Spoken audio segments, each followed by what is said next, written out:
আপনারা দেখছেন press 24 channel. আমার কথা বলার শক্তি নেই। আমি আজকে 7 দিন ধরে দীপু হত্যার বিচার কি চাইব সে ভাষা হারিয়ে ফেলেছি। আমি ময়মনসিংহ সনাতনী ভাই ও বন্ধুগণকে অনুরোধ করতে চাই, আমরা ময়মনসিংহে 70 থেকে 80,000 সনাতনী ভাই বোনেরা আছে। আজকে এখানে সনাতনী ভাই বোনেরা যদি সকলে আসতেন তাহলে সারা বিশ্বে দেখত যে দীপু হত্যার বিচার চেয়েছে বাংলাদেশ থেকে।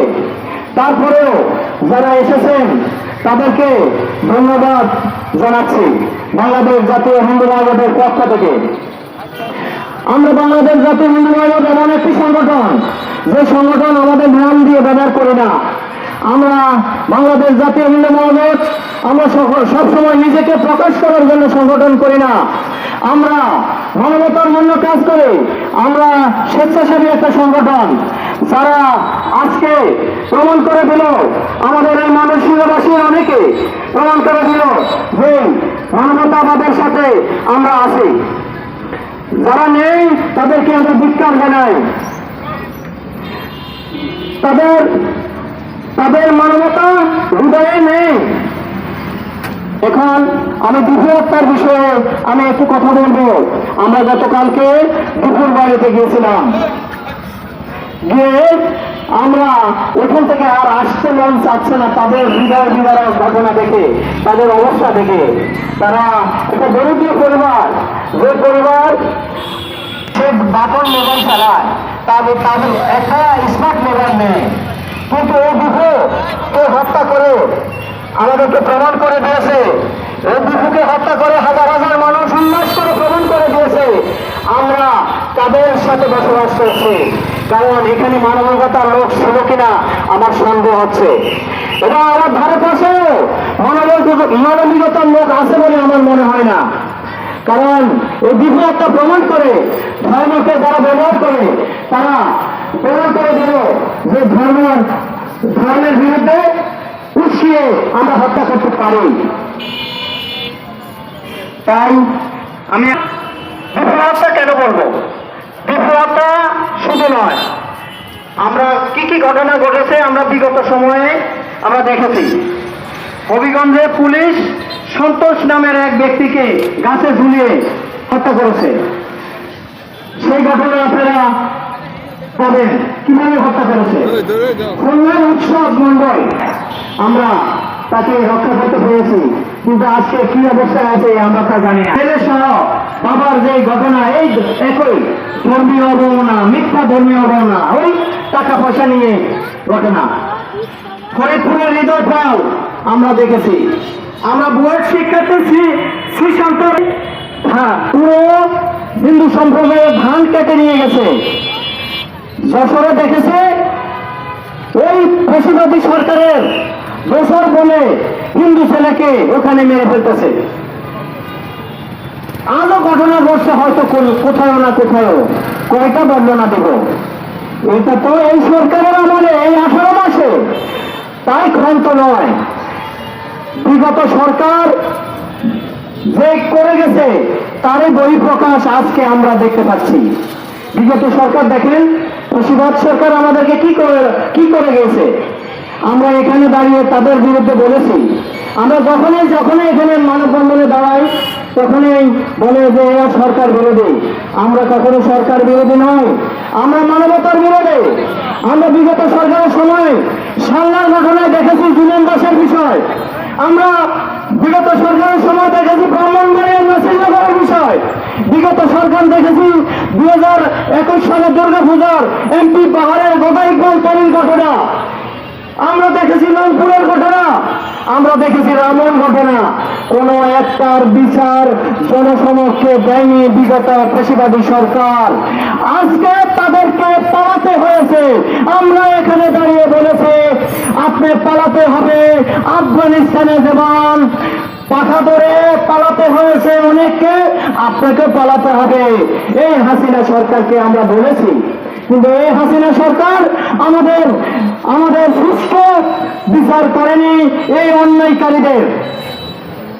তারই বই প্রকাশ সনাতনীদের হৃদয়ে যারা কষ্ট দেয় তারা পালাতে হয়। এটাই প্রমাণ করে আজকে ইউনিট সরকারকেও আমরা জানিয়ে দিতে চাই আপনিও পালাতে হবে। মনে হচ্ছে বর্তমান সিচুয়েশন যা দেখতে পাচ্ছি, তাই আপনি সাবধান থাকেন।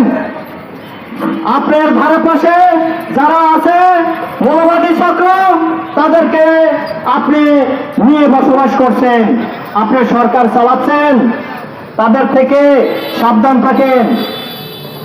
এই অনুরোধ রাখছে বর্তমান সরকারকে। আর দীপু চন্দ্র রায়ের সঠিক বিচার আমরা জনসমক্ষে চাচ্ছি। শুধু 10 জন নয়, 10 জনকে অ্যারেস্ট করে আমাদেরকে সান্ত্বনা দেওয়া নয়।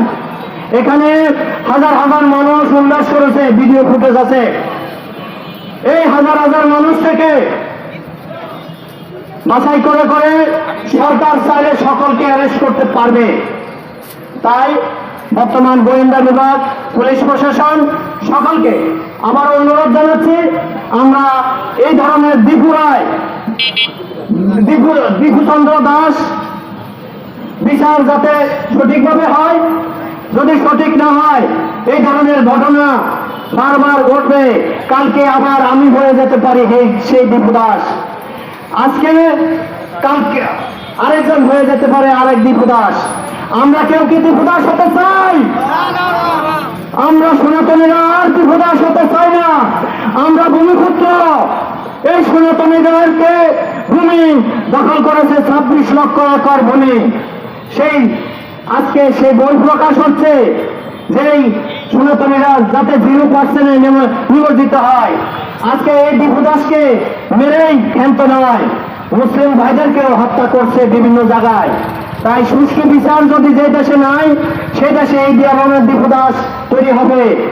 আর এই দীপু দাসের মতো সকল সনাতনীদেরকে আবারও বারবার অনুরোধ করছি, আপনারা সাবধানে থাকবেন।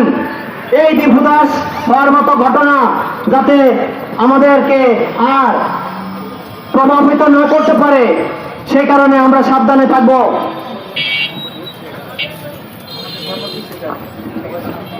আমাদের ধর্মে বলা আছে সর্বসাং মঙ্গলাং ভব, সর্বে শান্তি নিরাময়া। আমরা জানি সনাতনীরা কখনো অশান্তির পথ বেছে নেয় না, শান্তির কথা বলে। সর্বেসাং মানে সকলের শান্তি চায়, মানুষের না, শুধু একটা প্রাণীরও শান্তি চায়। এই জন্য আমাদের সাধু সন্ন্যাসীরা দেখবেন একটা প্রাণীকে হত্যা করতে চায় না, রক্ত যাবে এই জন্য প্রাণীকে হত্যা করে খায় না। সেখানে আমাদের সনাতনীদের প্রেম, অথচ আমাদের সনাতনীদেরকে মিথ্যা অজুহাত দিয়ে বারবার ঘটনাগুলোর বিচার হয় না বলে আজকে এই ঘটনা ঘটে যাচ্ছে বারবার। প্রতিটি সরকার আমাদেরকে মূল্যায়ন করেনি। তাই বর্তমান সরকারকে আরেকটি দাবি জানাচ্ছে এখানে দাঁড়িয়ে, আজকে সরকারের মধ্যে যদি আমাদের সনাতনীদের কেউ থাকতো তাহলে এই ধরনের সঠিক কথাগুলি বলতো এবং বিচার হতো, আমাদের ন্যায়ের অধিকার প্রতিষ্ঠা করত। তাই আমরা চাই আগামী নির্বাচন সুন্দরভাবে সুষ্ঠুভাবে হোক। সেই নির্বাচনে যাতে সনাতনীদেরকে অংশগ্রহণ করার জন্য সুযোগ দেওয়া হয়। সেটা কিভাবে? সনাতনীরা কখনো সঠিকভাবে নির্বাচনে যেভাবে গেলে এই বৃহৎ শক্তির সাথে তারা পাঞ্জা লড়ে পারবে না। তাই আমরা বিগত পাকিস্তান আমলে আমাদের পৃথক নির্বাচন ব্যবস্থা চালু ছিল। 1954 সালে এই আমলিক সরকার গঠন মাধ্যমে হিন্দুদের অস্তিত্ব কেড়ে নেয়। আপনারা সেটা জানেন। আপনারা সেই সনাতনের ভাইরা এটা হৃদয়ে ধারণ করুন। এই আমলিক সরকার আমাদের সনাতনীদের অস্তিত্ব কেড়ে নিয়ে শুধু একাকার করে দেয় যে সংখ্যালঘু নামে কোনো বিষয় থাকবে না, কিন্তু তারা 15 বছর ক্ষমতায় থেকেও তা সংখ্যালঘুদের কোনো অধিকার ফিরিয়ে দেয়নি। এটা আপনারা সকলে জানেন। তার মধ্য থেকে আমি বলতে চাই, সনাতনদের একমাত্র অধিকার ফিরিয়ে দেওয়ার জন্য একমাত্র পথ পৃথক নির্বাচন পুনঃপ্রতিষ্ঠা। তাহলে সে যেটা পাকিস্তান আমলে ছিল সেটা আমাদের এই বাংলাদেশে প্রতিষ্ঠা হলে সনাতনীরা পৃথক নির্বাচনের মাধ্যমে আমরা যদি 20 থেকে 30টা আসন পাই তাহলে আমরা সংসদে গিয়ে আমাদের সনাতনীদের সঠিক অধিকারের বিষয়ে কথা বলতে পারবো।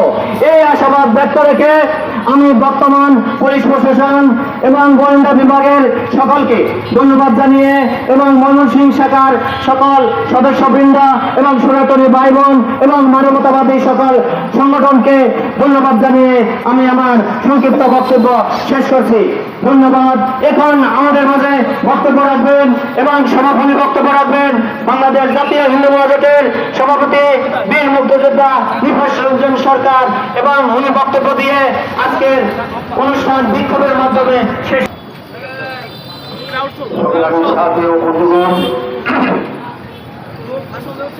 আজকে আমরা এখানে দাঁড়িয়েছি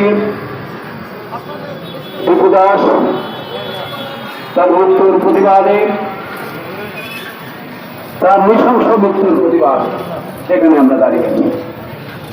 এখানে মাঝে মাঝে আমাদের দাঁড়াতে হয়, সরকার শুনো বা না শুনো। আমরা ফ্যাসিস্ট সরকারের তখন স্বরাষ্ট্রমন্ত্রী ছিল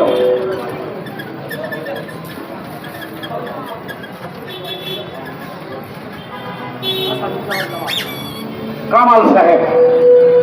বলছিলেন যে কামাল ভাই আপনি পারেন না, ছেড়ে দেন না কেন? এখানে স্বরাষ্ট্র উপদেষ্টা, আপনি যদি না পারেন আপনি ছেড়ে দেন না কেন? আপনি গতকালকে যে ঘটনা ঘটেছে, যে আমাদের অনুভূতিতে যে ওসমান হাদির যে জানাজা হয়েছে, সেখানেও বলা হয়েছে যে আপনি এখন পর্যন্ত একটি আসামিকে ধরতে পারেন না। আপনি যদি না পারেন সাদা কাগজ নিয়ে আপনি ছেড়ে দেন না কেন? আমরা দীপুর আসামিদের ফাঁসি চাই। দীপুর কর্মস্থল পায়োনিয়ার নিট গার্মেন্টস, তার সন্তান যতক্ষণ পর্যন্ত বড় না হবে ততক্ষণ পর্যন্ত তাকে মাসোয়ারা হিসাবে এই সংসারটিকে চালানোর জন্য আমরা দাবি জানাই। আজকে যারা উপস্থিত হয়েছেন আমাদের ডাকে সকলকে আমরা অভিনন্দন এবং ধন্যবাদ জানাই। বিশেষ করে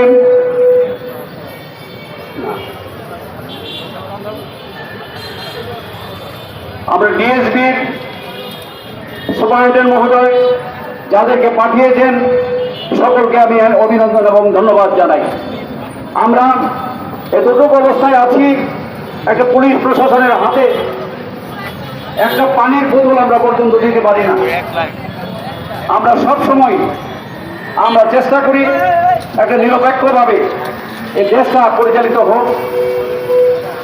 আজকে হিন্দু সম্প্রদায় সরকারের প্রতি এবং সাধারণ মানুষের প্রতি একটা শ্রদ্ধাবোধ সৃষ্টি হোক। বিপুল মৃত্যু সেটা আমাদের লিমন বলে গেছে যে তার মতো দুটো সহজ সরল ছেলে আমরা পাইনি। সে অত্যন্ত নিরীহ প্রকৃতির লোক ছিল। আজকে ওই কোম্পানির লোক যদি পুলিশ হাতে যদি হ্যান্ড ওভার করতো তাহলে বিপুল মৃত্যু হয় না। সুতরাং আমরা আশা করি সেই কোম্পানির চেয়ারম্যান বলেন, এমডি বলেন এবং সংশ্লিষ্ট ব্যক্তিবর্গের আমরা ফাঁসি চাই। এবং দীপুর পরিবারের যে বাচ্চাটি যখন তার 18 বছর না হবে, 20 বছর না হবে, ততক্ষণ পর্যন্ত তাকে মাসোয়ারা হিসাবে একটা পর্যায়ে দিয়ে তাদেরকে যেন করা হয়, ভরণ পোষণ করা হয়। পরিশেষে আমরা এখনই শেষ করব। আমরা দুর্গাবাড়ি যে আমরা এখান থেকে আমরা শেষ করে দেব। দুর্গাবাড়ি হয়ে 18 বাড়ি মন্দিরে আমরা শেষ করব। সকলকে ধন্যবাদ জানাই। আমাদের যদি কথাবার্তায় কোনো কিছুতে যদি আমরা মনে আঘাত দিয়ে থাকি আমাদেরকে মার্জনা করবেন। বিশেষ করে আমাদের সাংবাদিক ভাইয়েরা অনেক কথা বলেছেন, আমরা কথা বলতে গিয়ে অনেক সময় বুঝিয়ে বলতে পারি না। সুতরাং কোনো সাংবাদিক ভাইকে আমরা কষ্ট দেওয়ার জন্য এগুলি বলি। সকলকে অভিনন্দন এবং ধন্যবাদ দিয়ে আজকের এই অনুষ্ঠানের সমাপনী সমাপ্ত ঘোষণা করছি। জয় শ্রীরাম, জয় শ্রীরাম।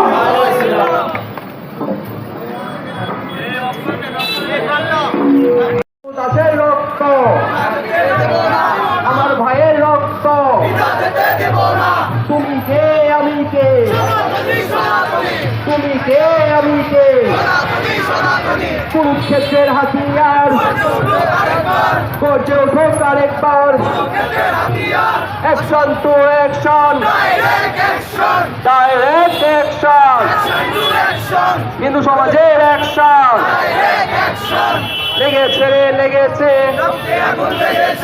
রক্তে আগুন লেগেছে, আমার মাটি আমার মা,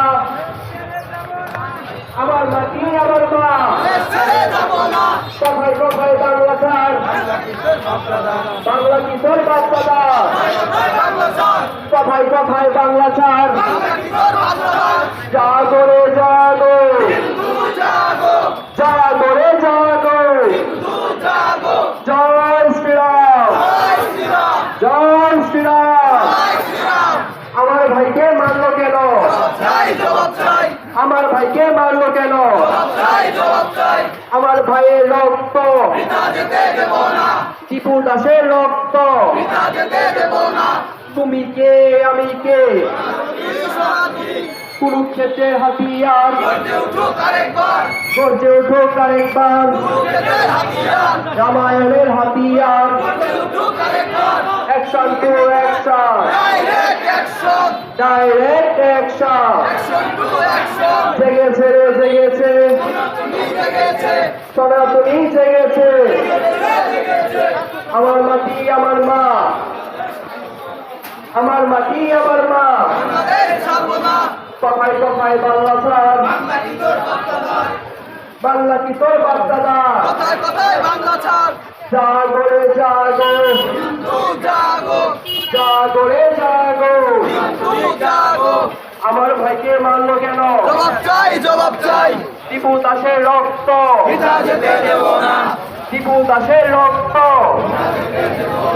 কুরুক্ষেত্রের হাতিয়ার, রামায়ণের হাতিয়ার, action to action, action to action, লেগেছে রে লেগেছে, জেগেছে রে জেগেছে, জয় শ্রীরাম। আমাদের অনুষ্ঠান আজকের মতো এখানে সমাপ্ত ঘোষণা করলাম। সকলকে ধন্যবাদ। জয় শ্রীরাম।